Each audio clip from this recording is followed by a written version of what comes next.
and then spending another 20 years here trying to make sense of that transition. It's really, the difference is night and day.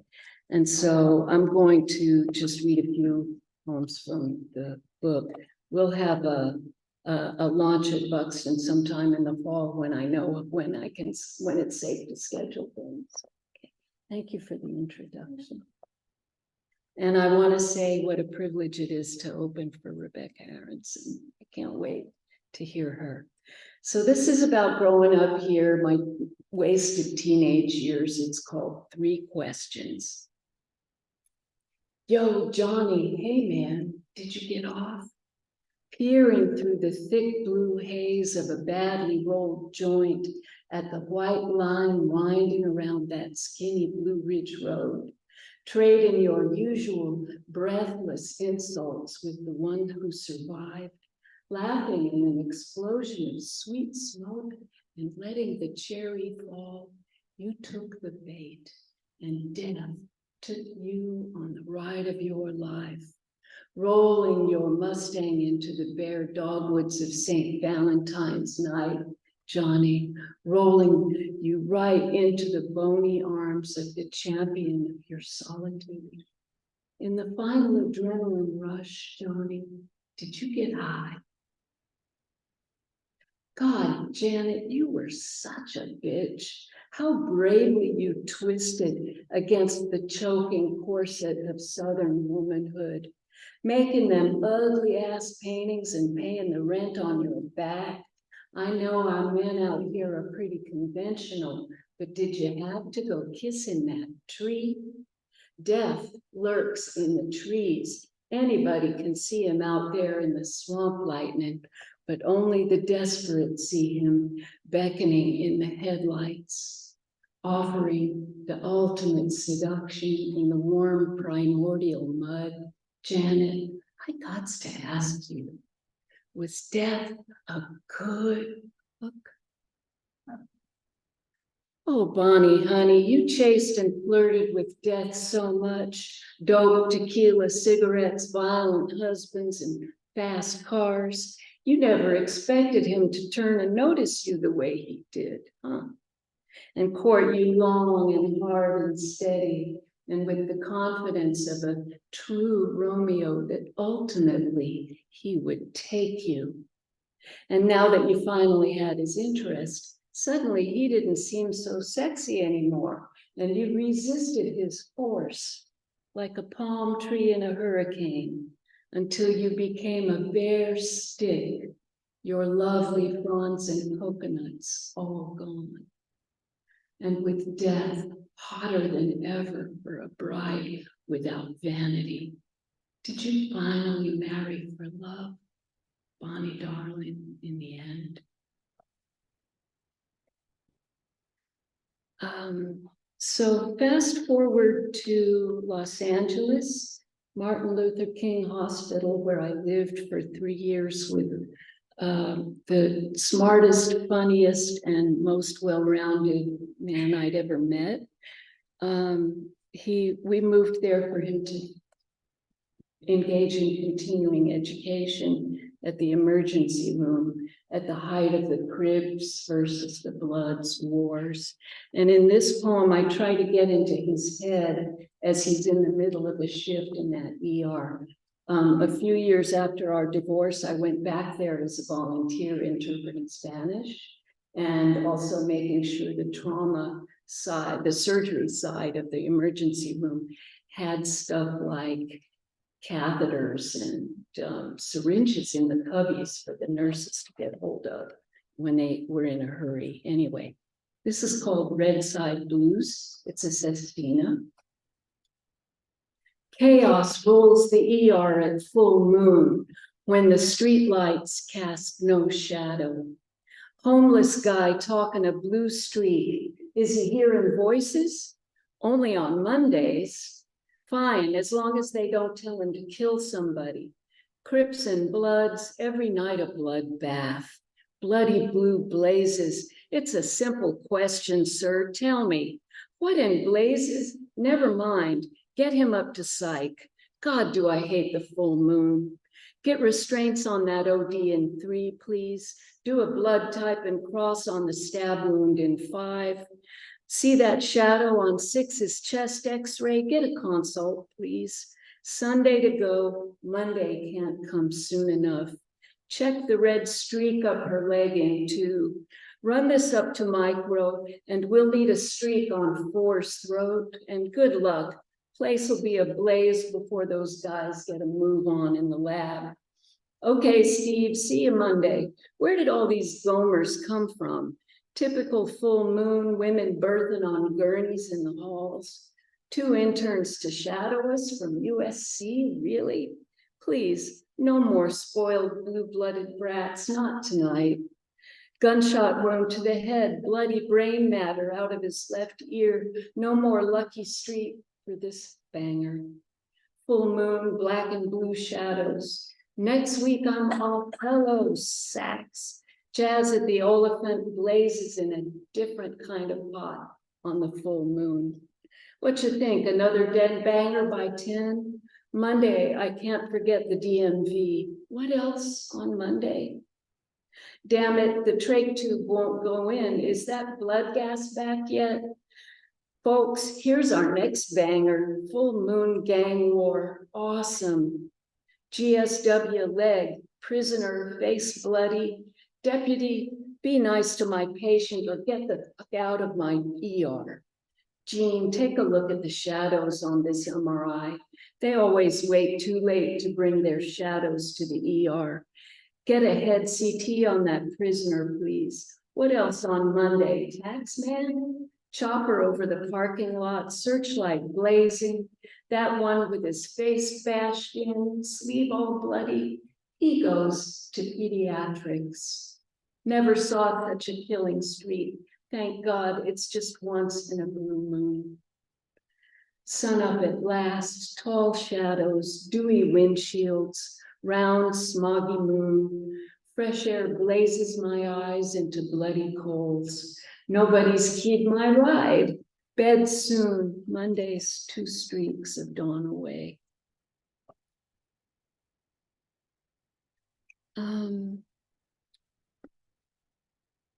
The neighborhood that we lived in on the west side of Los Angeles wasn't a whole lot easier. This is called the Plumbing on Oak Street, and it's all true. It's a 6 condo building I lived in. Unit 4 colludes with Unit 5 to remove the dark neighbors and install lighter ones. Housekeeper holds sign to window, llame policía. Pipe drips rust into subterranean garage.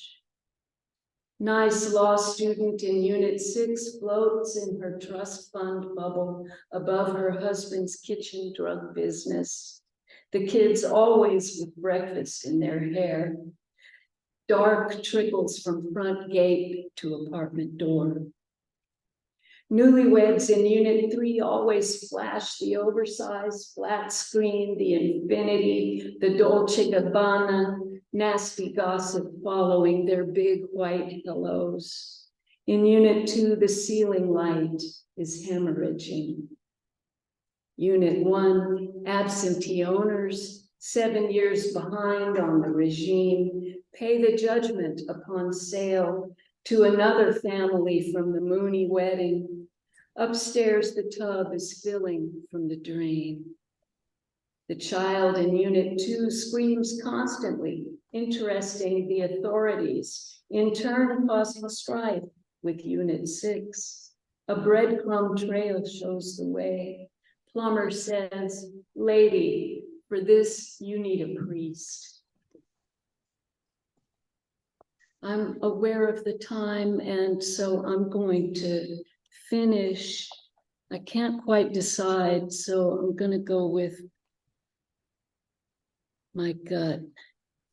The other thing that was happening in Charleston when we were growing up that we white kids didn't know a thing about was Gullah Geechee culture.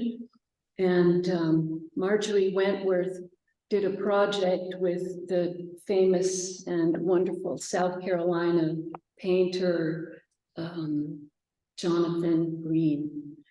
to explore, inviting South Carolina poets to explore the ritual of seeking, which involves, I had to do a lot of research on this because I said, what do I, a white suburban lady from Los Angeles, know about the ritual of seeking?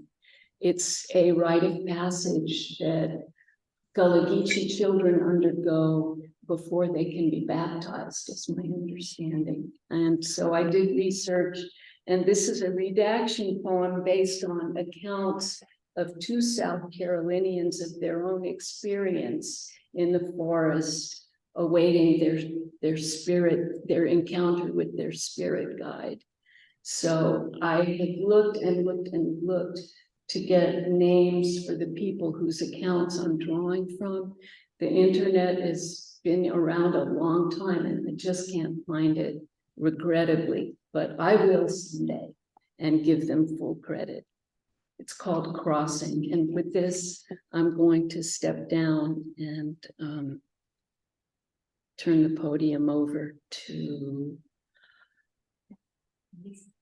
Lisa, who is introducing Rebecca. Thank you. The drugs they make me take. Crossing. Stripping my life of comforts, I begin. One cotton shift, no shoes. Sleep on the ground, eat black bread, drink water. At sunrise, I kneel in the clearing to pray. I wear a knotted cord around my head to signify. My chores, my only break from prayer. I do what Mama says and come straight back. My cord says, no talking to this one.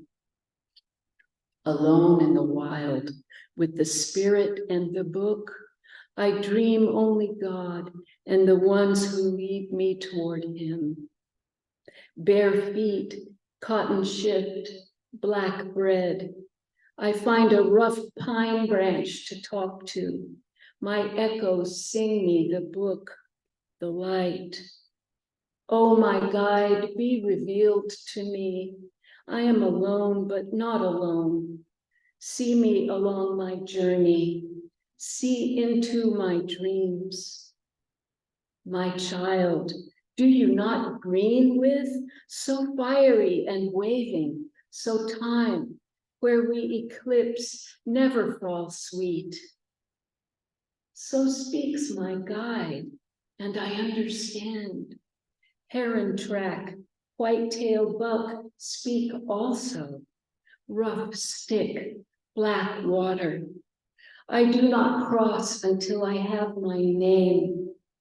When the bright image, who will know me once I have been given my dream? I was a girl. I am not a girl.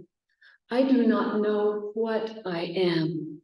I walk into the river, the song, the book, the light.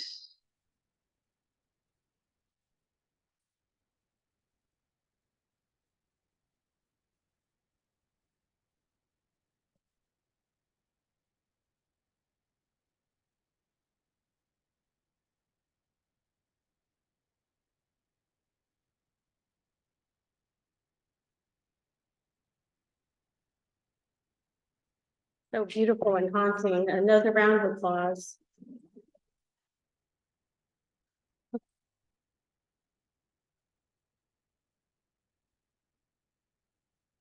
Okay, I ran out of toner today, so this is my first foray into using an electronic device in front of a microphone without any paper backup. So we'll see how this goes. Rebecca Aronson is author of Anchor, published by Horizon Books in 2022.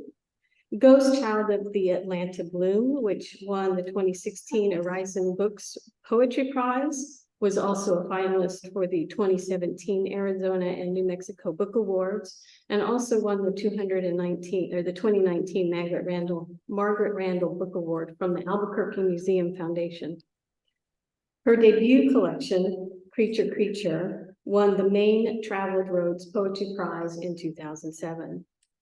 Rebecca is a recipient of a Prairie Schooner Strauss Award, the Loft's Speakeasy Poetry Prize, and she received the 2018 Tennessee Williams Scholarship to Swanee.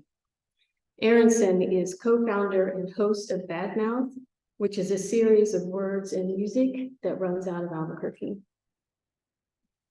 I first met Rebecca Aronson at the University of New Mexico, and when she read from her first collection, Creature. Filled with flora and fauna, I found resonance in her depictions of Midwestern landscapes in such poems as Stitch and West, and in her attentiveness to regional mythos, as in Kansas City Man Found Guilty of 5 Murders, a poem based on true events that had dominated most of my conversations with my mother at that time. She lived only a few blocks away from that person. So I stayed after the reading and the signing of books to talk with Rebecca.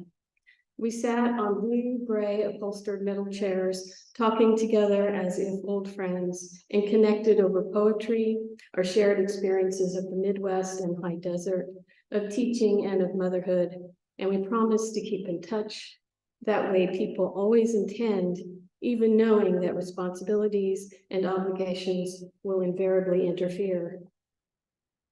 When we found ourselves sitting around a table in her home in Albuquerque one summer day, some undisclosed years later, I asked Rebecca to be part of a small invitation-only writing group I was forming. To my great delight and excitement, she agreed. And together with 3 other women, we met regularly at the dining room table in my house on Madeira, not only to discuss and workshop poems, but to encourage each other to keep submitting our work despite our many rejections. From these sessions, we all generated, revised, and edited numerous works, which found their way into our respective books. When Rebecca's second collection, Ghost Child of the Atlantic Bloom, was published, it was gratifyingly surreal and thrilling to see poems that had been nascent or developed during our workshops fully realized within its pages. One memorably titled one is Charm. Ravenous god of little things, holder of hairpins in the floor cracks, of long lost emerald-eyed glass dog, keeping them all for your own mean gems.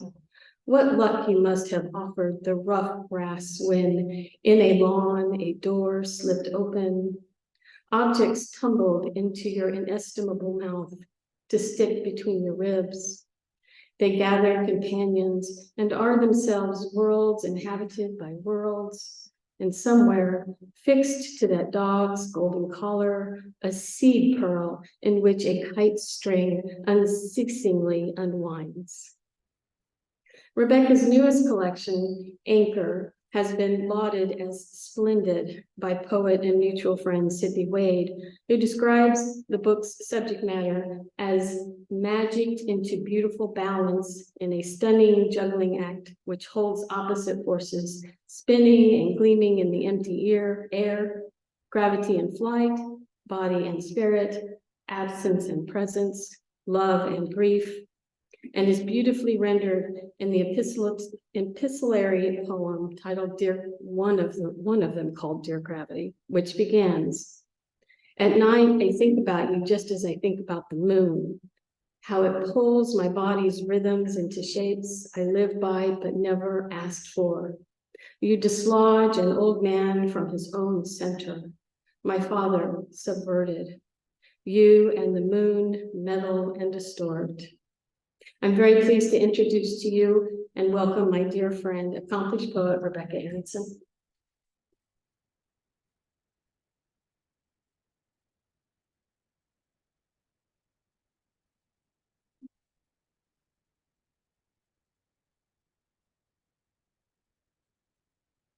Thank you so much. Thank you to Lisa for that lovely introduction that I really hope I can live up to. And thank you very much to Katherine. It was such a pleasure to hear your poems, the energy and the voices, just lovely stuff. And thank you to the Poetry Society for having me, and to Tamara for being an excellent dinner companion. I'm going to read mostly poems from Anchor, but a couple of poems, or maybe just one poem from Ghost Child of the Atalanta Bloom. I'm going to read this poem. We were at dinner, Tamara and I were talking about our love of dogs. So I'm going to read this poem entitled Dog that was written for an old rescue hound that we had for a while. And after I wrote the poem, I showed it to my husband and he said, "Is this about me?" So make of that whatever you will. Dog, you moan in your sleep, grinding the night down to a bare leash that would snap at the lightest tug. You are dreaming your freedom in tight circles, which widen a hog's hair at a time, breadth of breath that shimmies into the broad sky and is gone. Poof. Who doesn't long to disappear like a body into a hole, a magic show pigeon, a margarita? Worry wakes you 7 times, and 7 times you circle, excavating a bare patch in the dense cover of your bed. There is safety in the hours of darkness, the air salty as a long buried bone. Sleep is thunderheads just past the mountain. You sense a storm panting on the horizon, your nose wet with want. Though it is heading your way, there is no knowing if it will stay on course or veer like a fox, the path foiled, far from the sure lock of your hunger. All right. So Anchor came about over the course of a couple of years while my parents were dying, and I was traveling. My parents were in Minnesota and I was in Albuquerque, and I was traveling as frequently as I could back home to see them. My mother had dementia. That's, I think, important to know. And my father, who had been like a runner and really active his whole life, suddenly couldn't stand up. He suddenly was falling all the time. And so until we found out that he had Parkinson's, among other conditions, gravity just seemed to be this sort of malevolent bully that kept popping up. And so I began to think about, what is gravity? And I did some very light physics reading to try and understand gravity a little better, and began this series of letters to gravity.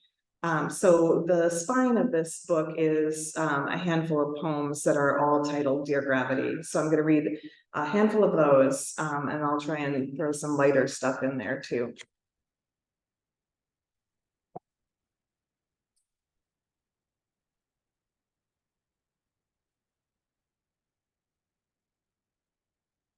Dear Gravity, may I call you grave?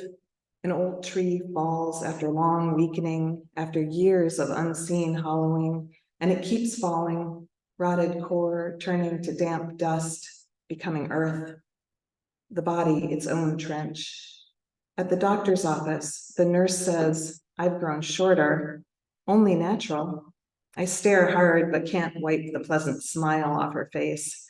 I am sinking, not quite like a ship or a deflating balloon, but like the house's foundation. I am the house and the clay it is built on, and eventually the unrecognizable ruin. My mother's hips are out of plumb. She lists like a sailboat about to slice sideways into waves and then under. My father's head is even with my own, so he's winning the shrinking race. Imagine us becoming not just shorter, but thinner, not lying down for a last time, but disappearing altogether, like a popsicle that is melted into a stain on someone's smile.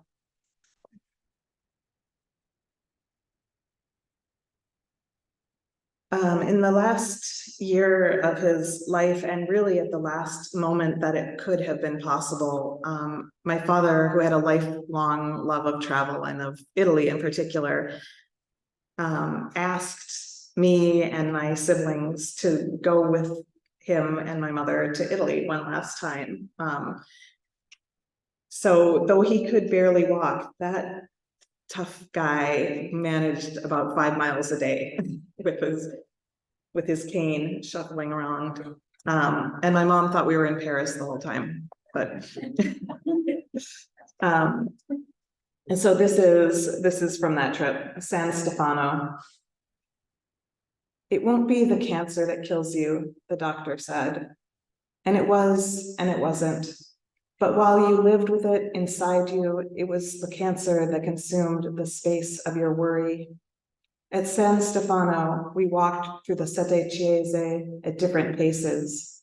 You, slow with your cane, leaning toward every plaque and niche, and me, faster, circling past and back, a goldfish revisiting a pretty castle. The brochure told the story, and you told the story, but I didn't really care about the story. I wanted mainly to look at the way the light falling through an arch changes the mossy stubble on the ancient bricks from glistening paint to a dull stain according to the hour. What I love is the dark that pools in a courtyard corner, and how those small cars sometimes careen through the late afternoon hush, sending pigeons whirring, their maraca wings rattling the sky. I got up the nerve to ask how you felt about dying, and you told me, and we went for gelato again.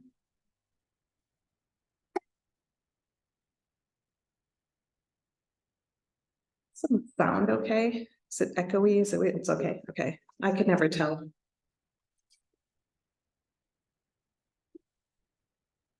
Dear Gravity, shall I call you Shiva? I know your pleasures, taking down an overpass, toppling a crane. You downed a space shuttle for its presumption, flick at people as we scuttle. You pulled me down once to test my brittle frame. You win, my bones are balsa, and they bend only a little. It was just a prank, your attention really elsewhere. Class bully, you're picking on another nerd whose limbs stiffen like drying plaster. The rest of him is air, except his head so full he can hardly balance. In there, he holds the secrets of your might and function. You can't abide a mind that knows you well. So once again, you knock my father to the ground. For that one, it might be useful to know that he was a mathematician, and so he really did know much more than I ever will about gravity.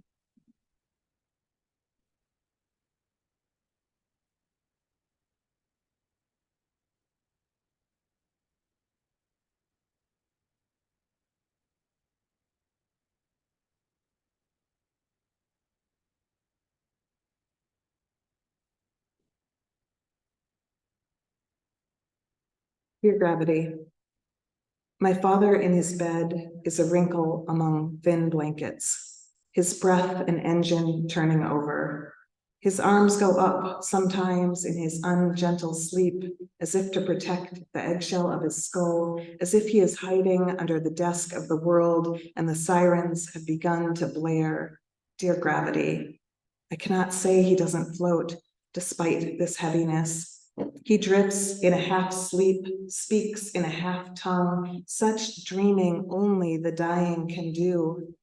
The meat he asks back on his bare bones won't come from soup or cups of pudding cajoled into the red gap of his open mouth, which has gone loose as a broken hinge. One more only, this the very last, the nurse says, spoon tilted, her own hips straight and solid, someone so planted in the world, it would take a violence to uproot her. My father both sinks and soars in his dry, thin paper skin. His lips are red and dark despite their roughed up skin. Despite such poverty of moisture, they demark the entrance to the watery cave of his body. The lexicon of questions is poor in relation to that vast tunnel. the red and slightly pulsing tunnel beyond the ivory markers of his rotted porcelain teeth. Where in that disintegrating labyrinth is the him that is? Not the lights that flash and blink on the body's dashboard, not the automatic systems that stutter along until they don't, not even the voice that sometimes booms out orders, surprising the muddle of confounded mutters, the litany of small refusals whispered hoarsely in the direction of the lamp's plastic-wrapped shade. What is left, gravity, after the body has been turned to ashes, and after his imprint and stink have been replaced by someone else's, and after even the words have been spoken among friends and family, and the catered panini cleared finally away, after the urn has been placed on a mantle, where will he be? Not anywhere anyone's hand can reach for his own, which rests yet on the blanket, and through which runs a live blue vein like a mountain range at dusk, seen from very far away. All right. Maybe something a little more cheerful now. What do you think? Let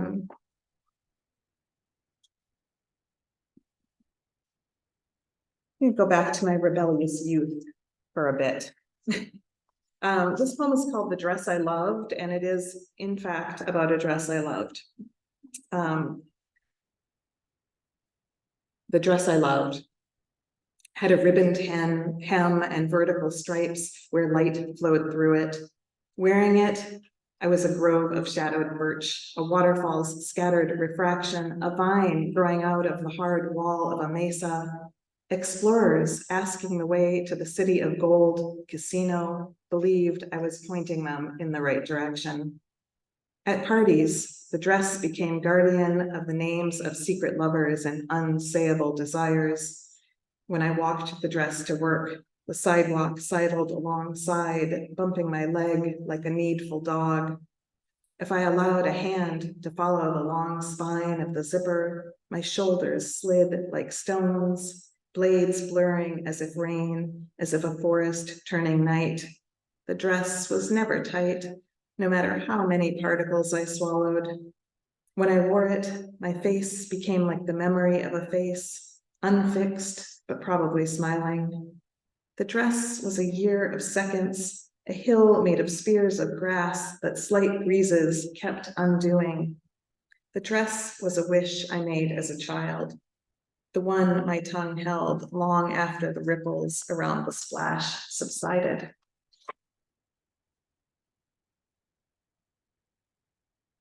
This next one is a list poem called My Mother Disapproves. It's not nearly as long a list as it could be. My mother disapproves of afternoon languor, lying on couches, textured wallpaper, hammocks, guest rooms in which the fold-out bed is left unfolded, curtains left closed past 8 or open past dark, matinees, drive-ins, daytime television, snacking, sweet cocktails, state fairs, corn dogs, hot dogs, dogs, any talk of God, dive bars, motorcycles, mini skirts, pleather, cartoons, line dancing, most music composed past the 18th century, day drinking, playing hooky, ganja, and boy bands, camping, car trips, RVs, Christmas lights, orange soda, messy rooms, spell check, tube tops, arrows drawn through a heart or shot at a bullseye, drama, melodrama, melancholy, snakes, cigarettes, green cars, mistletoe, skinny dipping, a smoky eye, tight pants, my uncombed hair, the fleshy, unbound hours of my everyday and night.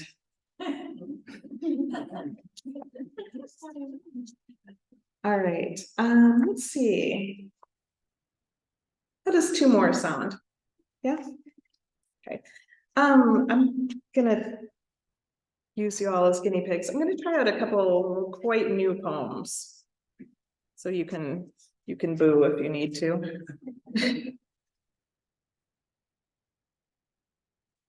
This is Home I Would Send into Space.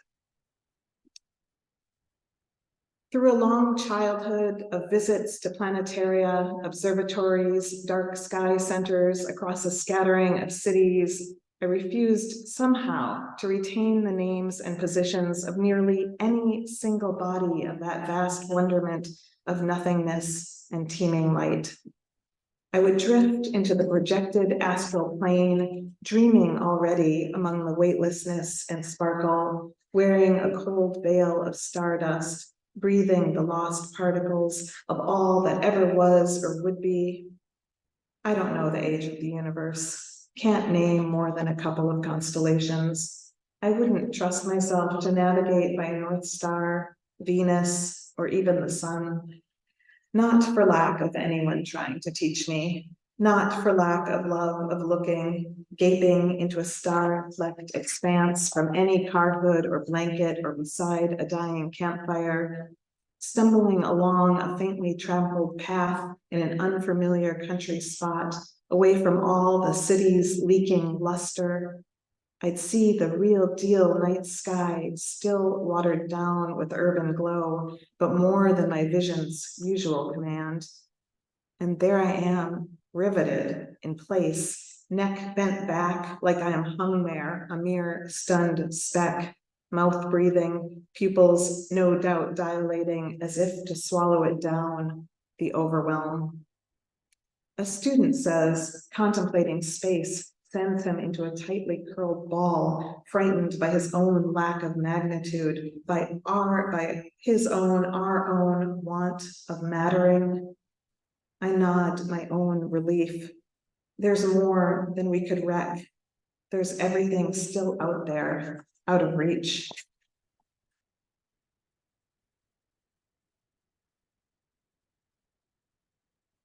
And I think the last one, yard work. The hawk is back. She who goes, sorry, let me start over. Yard work. The hawk is back. She who gores mourning doves on the front stoop, pulling loose one bloody filament at a time. Good mother, she nests each year high in a spiny pine from which the ayahs test their downy wings. Not the neighbor's tilting 3/4 dead ponderosa that will fall one of these gusty days across a nearby roof, smashing fences and dragging down power lines. But on the other side, from where that neighbor yells at his dog, the hawk nests there, and from there scours the yards of small birds and rodents. I worry for the cat, though she is fat with sunlays and lizard tails. I worry for the hawk, the poisons the dog shouter sprays in his harbor of skeletons, the tinderbox of his yard stacked tight with dried wood. He roars into the phone for hours. He paces his rickety domain, poisoning and yelling, a little capsule of America. After the hawk sends her babies into the world to hunt for themselves, they will move to another neighborhood. My son is somewhere, driving my parents' old car, the one I steered across the country after their last apartment had been cleared out.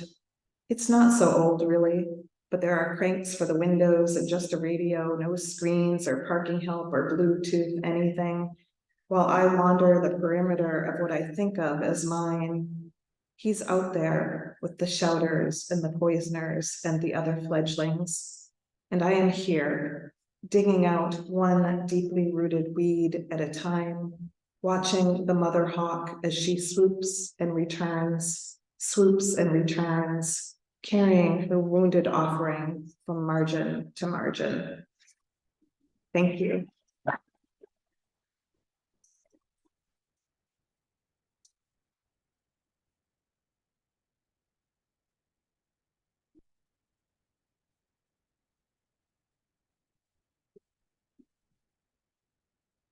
Another splendid reading from each woman tonight. Thank you so much for being here. We have failed to provide you with refreshments this evening, so forgive us, but we'll get it right next Please mingle, enjoy each other's company, and don't forget to pick up scheduled events for the year on the desk there if you don't already have one.